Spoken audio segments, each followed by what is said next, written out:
Mag-file. Magka-file po kayo. Opo. May connection, may contact ko kayo sa kanya.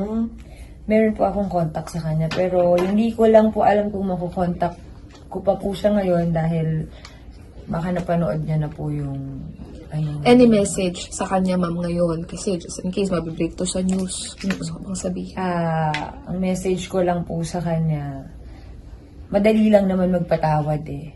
Pero yung ginawa niya sa akin, hindi ko makakalimutan yun. Iba yung trauma eh. Ang hirap matulog. Lagi ko naalala yung ginawa niya sa akin.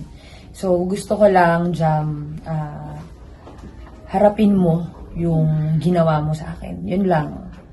Para hindi mo na magawa sa ibang babae. Lalo ngayon, araw pa naman ng mga puso mo. Yun nga po.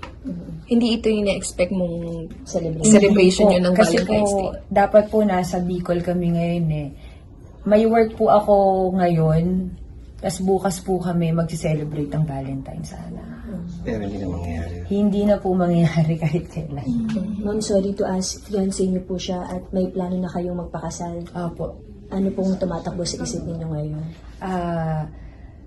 Thankful po ako kay God. Kasi